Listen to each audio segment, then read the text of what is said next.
तो ये जो छोटा सा प्रेजेंटेशन है, ये सिंपल होम प्योरिफिकेशन जो कि आयुर्वेद बताता है हमको, उसकी थोड़ा सा एक ओवरव्यू देगा। तो इस विधि से होगा क्या, इस विधि से जो हमारे शरीर में अमा इकट्ठा हो गया है उसको कैसे निकाला जाए, वो तरीका है। अब ये अमा क्या चीज़ होती है, तो आयुर्वेद के हिसाब से जो भी हम खाना खाते हैं वो हमारी पुअर डाइट या हमारी अनहेल्दी हैबिट्स, स्ट्रेस, टेंशन या अदर फैक्टर्स की वजह से बॉडी में कभी कभी जो हम खाते हैं वो पूरा पच नहीं पाता, तो वो जो है एक गाढ़ा स्टिकी टॉक्सिक सब्सटेंस बन जाता है जिसको अमा कहते हैं। यही अमा हमारी वजह बनती है बाकी बीमारियों की। तो इस अमा का रिमूवल बॉडी से बहुत ज़रूरी है। तो उसको कैसे किया जाए, हटाया कैसे जाए, तो वो तरीका होता है पंचकर्मा। पंचकर्मा तो भाई कोई एक आयुर्वेदिक ट्रीटमेंट है जो कि एक डॉक्टर की उपस्थिति में ही करा जा सकता है। लेकिन अगर डॉक्टर नहीं है, अगर हम यही चीज़ घर पे करना चाहें तो ये एक प्रेजेंटेशन रहेगा कैसे हम उसको कर सकते हैं। थोड़ा सा पंचकर्मा की बात करें तो इसमें जो ये दोष होते हैं हमारी बॉडी से, जो ये अमा है उसको कैसे निकाला जाता है, कई तरीके होते हैं। एनीमा दे के निकाला जाता है या फिर उल्टी करा के भी निकाल सकते हैं, नाक के ज़रिए निकाल सकते हैं, रक्त मोक्षा जो होता है उसमें खून के थ्रू निकालते हैं। तो ये 5 एक्चुअली तरीके होते हैं, इसलिए इसका नाम होता है कैसे हम लोग इस अमा को निकालें। इसके 5 तरीके होते हैं, इसको पंचकर्मा कहते हैं। और डॉक्टरों ने या हमारे आयुर्वेदा ने घर पे भी इस विधि को करने के लिए तरीका एक बनाया है। लेकिन उससे पहले ये वन ऑफ द वे है कि हम उस अमा को निकालें, बस्ती यानी कि अनीमा। लेकिन उसको करने से पहले ये तैयारी कहते हैं कि ये इसकी प्री रिक्विजिट है, ये इसकी रिक्वायरमेंट है कि हम उसको करें। उससे पहले ये स्टेप्स भी हमको करने पड़ेंगे। तो जैसा कि हम देख सकते हैं टोटल विधि में लगभग हमको 13 दिन का समय लगेगा, 13 डेज का समय लगेगा। अब एक एक करके देख लेते हैं कि ये इंटरनल ओलिएशन, एक्सटर्नल ओलिएशन या अनीमा में क्या क्या चीज़ें प्रमुखता से आती हैं। तो ये इंटरनल ओलिएशन जो होता है ये 3 दिन तक हमको करना पड़ता है।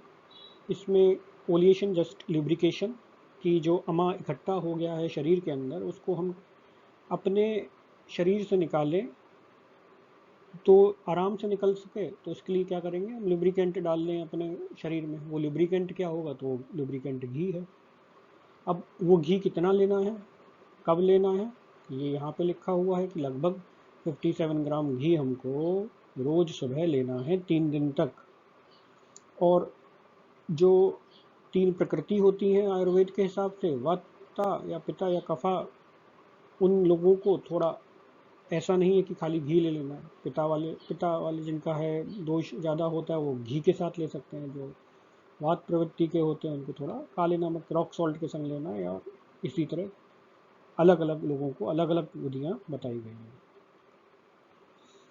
तो ये हो गया इंटरनल ओलिएशन, यानी कि हमने अच्छा पहले शरीर के अंदर से लुब्रिकेंट हमने डाल के उसको निकालना शुरू कर दिया। सेकंड होता है एक्सटर्नल ओलिएशन, एक्सटर्नल लुब्रिकेशन। तो इसमें क्या है, जो मसाज की जाती है अपने शरीर की, ये लगभग 7 दिन तक की जाएगी।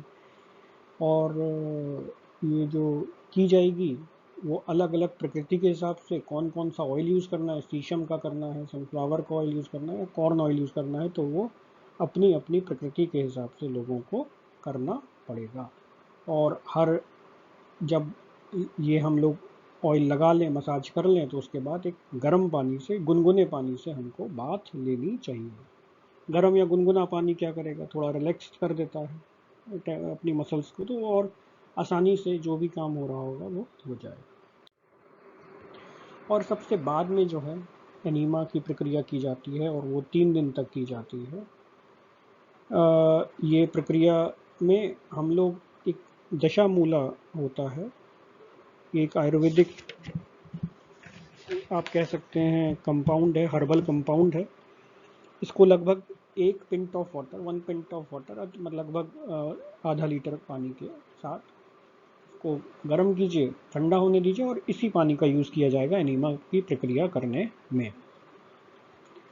ये 3 दिन तक की जाती है और हर एनीमा के बाद हमको नहाना पड़ता है। यहाँ पे ये भी आपको मालूम होना ज़रूरी है कि जो एनीमा जब लिया जाए तो जितनी देर तक आराम से हम लोग उस लिक्विड को होल्ड कर पाएँ उतनी आराम से हमको करना चाहिए। कभी कभी कुछ भी लिक्विड बाहर नहीं आएगा, ऐसा भी हो सकता है। कुछ लोगों की जो कोलन होता है जहाँ पे ये के थ्रू बॉडी से निकलता है वो इतना ड्राई या डिहाइड्रेटेड होता है कि हो सकता है कि सारा लिक्विड कोलन ही एब्जॉर्ब कर दे और ये किसी तरह हानिकारक नहीं होता। तो ये एक ओवरव्यू है। बाकी दशामूला या फिर त्रिकुटा जो हमारी हमने यूज़ करा है शुरुआत में, उनके लिए हम लोग अलग से एक बार देख सकते हैं। जनरल कुछ गाइडलाइन रहती है कि ये जो होम प्योरीफिकेशन या अपना जो हम लोग इंटरनल प्योरीफिकेशन कर रहे हैं अपने घर का यानी कि अपने शरीर का, उसको करने के लिए कि ये है कि जो हमारा 13 दिन का ये जो पूरा कार्यक्रम या पूरा जो अरेंजमेंट है उसके हर रात आप खाने के बाद ये त्रिफला की एक चाय पी लें, हर रात आपको पीनी चाहिए। ये सारी चीज़ें और अच्छा करेंगी हमको हमारे इस पूरे प्रक्रिया को। बहुत ज़्यादा रेस्ट हमको लेने की ज़रूरत है क्योंकि बॉडी में वीकनेस आ सकती है इस वक्त। खाना हमको हल्का ही खाना है, खिचड़ी के रूप में खाएं तो बहुत अच्छा रहेगा। ज़्यादा सर्दी या ज़्यादा गर्मी या बिल्कुल बरसात के मौसम में नहीं करना है। जब दोनों मौसम बदल रहे हों तो जो वो एक बीच का एक अच्छा टाइम आता है जहाँ ना ज़्यादा गर्मी होती है ना ज़्यादा सर्दी होती है, तब करना चाहिए।